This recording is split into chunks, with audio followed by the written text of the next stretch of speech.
அதுக்கு அவங்களுடைய பொதுச் செயலாளர் பதில் சொல்லியிருக்காரு திரு ரவிக்குமார் அவர்கள். இப்போ தான் படித்தேன் காலையில்.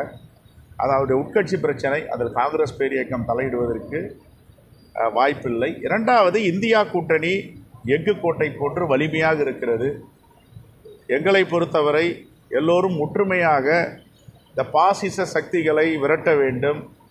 தொடர்ந்து அவர்களே அவதூறு பரப்புவது, பழி போடுவது, இல்லை என்றால் யாராவது இழித்த வாயர்கள் கிடைத்தால் அவர்களை வைத்து களமாடுவது, பாசிசத்தை திணிப்பது போன்ற திட்டமிட்டு வேலையில் ஈடுபட்டிருக்கிறார்கள். ஆகவே இப்பொழுது இந்த இந்தியா கூட்டணி என்பது வலிமையாக இருப்பதற்கு தேவை இருக்கிறது.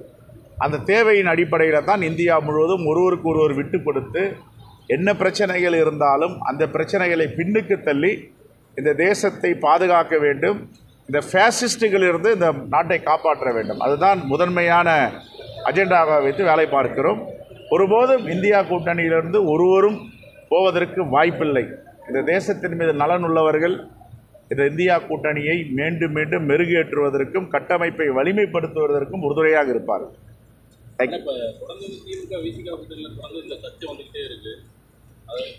போன வாரம் முதல்வரை போய் அவர் விசிக தலைவர் பார்த்தாரு, அந்த பிரச்சனை முடிஞ்சதுன்னு நினைச்சோம். இந்த வாரம் துணை பொதுச்செயலாளர் இந்த மாதிரி ஒரு இல்லை, அதற்கு அதனுடைய தலைவர் ஒரு விளக்கம் அளிப்பார் என்று நாங்கள் நம்புகிறோம். சரியான விளக்கத்தை அவர் தருவார், தகுந்த நேரத்தில் விளக்கம் தருவார். தேங்க்யூ. ஆனால் நான் ஒன்றும் இப்போ இப்போ துணை முதல்வராக உதயநிதி ஸ்டாலின் அறிவிக்கிற மாதிரி சொல்கிறாங்க. அரசியல் அமைச்சர்கள் அதாவது ரொம்ப புலமை ஒரு அரசியல் முதிர்வு அமைச்சராக நிறைய பேர் இருக்காங்க. அவங்கள அறிவிக்காத நீங்கள் எப்படி பார்க்குறீங்க? அதாவது ஏமாற்றம் இருக்காது, மாற்றம் இருக்குன்னு சொல்லியிருக்காரு. இல்லை, இப்போது இது திராவிட முன்னேற்ற கழகம் ஆட்சி என்பது தமிழ்நாட்டின் பெரும்பான்மை மக்களால் தேர்ந்தெடுக்கப்பட்ட ஒரு ஆட்சி. ஒரு அமைச்சரவை இருக்கிறது, அவர்களை எதை வேண்டுமானாலும் முடிவு செய்யலாம். ஏன் துணை முதல்வராக உதயநிதி அவர்கள் வரக்கூடாது? அவருக்கு எல்லா தகுதியும் இருக்கிறது, பயிற்சி பெற்றிருக்கிறார், அமைச்சராக இருந்து சிறப்பாக பணியாற்றி கொண்டிருக்கிறார். நேற்று கூட சென்னையில் முதல் முறையாக தமிழ்நாட்டின் வரலாற்றில் சென்னையில் இலவசமாக நகர்ப்புற மேம்பாட்டு வாரியத்தின் அமைச்சகம் சார்பாக வீடுகளை வழங்கியிருக்கிறார்கள். அவர் வருவதை காங்கிரஸ் பேரியக்கம் வரவேற்கிறது. துணை முதல்வராக வெகு விரைவில் அறிவித்தாலும் மகிழ்ச்சி தான். நான் தான் சொல்கிறேன்னே, அந்த ஃபேசிஸ்டுகள் தலைவர் ராகுல் காந்தி அமெரிக்காவில் என்ன பேசினாரோ அதை சொல்லாமல் திரித்து பேசி தவறான முறையில் வழிநடத்துகிறார்கள். குறிப்பாக ஷெட்யூல்டின மக்களுக்கும் மலைவாழ் மக்களுக்கும் ஓபிசி மக்களுக்கும் சிறுபான்மை மக்களுக்கும் அரணாக இருப்பது தலைவர் ராகுல் காந்தி மட்டும்தான் இந்த தேசத்தில். இது ஒட்டுமொத்த மக்களுக்கும் முகமாக குரலாக இருக்கிறார். எதையோ சிதைத்தார்கள். இப்பொழுது எங்கள் தலைவர் ராகுல் காந்தியுடைய பேச்சுக்களையும் கருத்துக்களையும் சிதைக்க முயற்சி செய்கிறார்கள். ஒருபோதும் இந்திய தேசத்துடைய மக்கள் அனுமதிக்க மாட்டார்கள். நன்றி. தேங்க்யூ. விஜய் வரவு திமுக ஓட்டுக்கு பாதிப்பு இருக்குன்னு சொல்லிட்டு அரசியல் கட்சிகள் சொல்றாங்க. எப்படி பாதிப்பு வரும் திமுக? அரசியல் கட்சிகள் சொல்லிக் கொண்டிருக்காங்க. உங்களோட கருத்து? சரி, நான் உங்களுக்கு பத்திரிகையாளருக்கு சொல்கிறேன். ஆந்திராவில் ஒய்எஸ் ராஜசேகர் ரெட்டி முதலமைச்சராக இருந்தார். எல்லோரும் சொன்னாங்க 5 வருஷம் முடிஞ்ச உடனே ஆன்டி இன்கம்பன்சி இருக்குது, அவர் வெற்றி பெறுவதற்கு வாய்ப்பில்லை அப்படின்னார். ஒரு முறை 5 ஆண்டுகளுக்கு ஒரு முறை ஆன்டி இன்கம்பன்சி வரும். இவர் பிடிக்கலை, போடக்கூடாதுன்னா எதிர்கட்சிக்கு போடணும். ஆனால் ஆந்திராவில் என்ன நடந்தது? சிரஞ்சீவி கட்சி ஆரம்பித்தார், பிரஜா ராஜ்யம். எல்லோரும் இவருக்கு பிடிக்காதவங்கன்னா பிரஜா ராஜ்யத்துக்கு ஓட்டு போட்டாங்க. சிரஞ்சீவிக்கு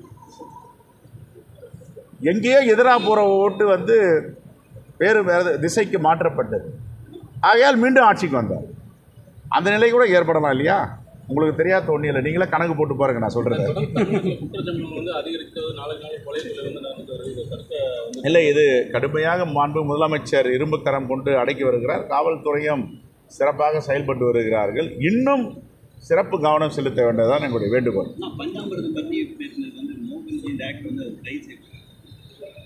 அது என்னன்னு தெரியல, நான் பார்த்துட்டு சொல்றேன். லட்டு பற்றி தான் கேள்விப்பட்டேன், பஞ்சாமிரதம் பற்றி என்ன கேள்விப்பட்டேன். பழனி பஞ்சாமிரதத்தில் அதில் இந்த கருத்தடை மாத்திரை ஆன்மீக குறைவான அந்த இதெல்லாம் கலக்கிறாங்க அப்படின்னு சொல்லிட்டு மோகன்ஜி சொன்னதாக இப்போ அவரை கைது பண்ணியிருக்காங்க. அது மாதிரி வாய்ப்பே கிடையாது. எப்படிங்க பாரம்பரியம் மிக்க பழனி ஆண்டவர் கோவிலில் போயிட்டு கற்பனைக்கு எட்டாத அளவுக்கு சொல்கிறாரு.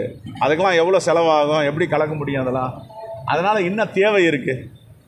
தேவை இருந்தால் ரைட், யாராவது ஒருத்தர் நன்மை அடைகிறானா சரி. ஆனால் இதெல்லாம் வாய்ப்பு இல்லை. கற்பனைக்கு எட்டாத அளவுக்கு அவர் பேசியிருக்கார். தேங்க்யூ, நன்றி, வணக்கம். திருச்சி நிருபர்கள் வணக்கம்.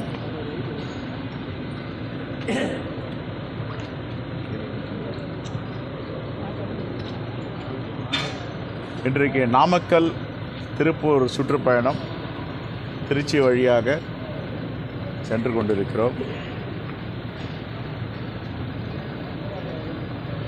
இன்று காலை திரு சிவந்தி ஆதித்தனுடைய பிறந்தநாளில் தமிழ்நாடு காங்கிரஸ் கமிட்டி சார்பாக அவருக்கு மலரஞ்சலி செலுத்தியிருக்கிறோம். இன்னும் ஒரு வாரத்தில் தொடர்ந்து அவதூறுகளும் மிரட்டல்களும் விடுத்து வரும் பாசிச பாஜகவை கண்டித்து இந்தியா கூட்டணி சார்பாக ஒரு மாபெரும் மாநாடு நடத்த இருக்கிறோம்.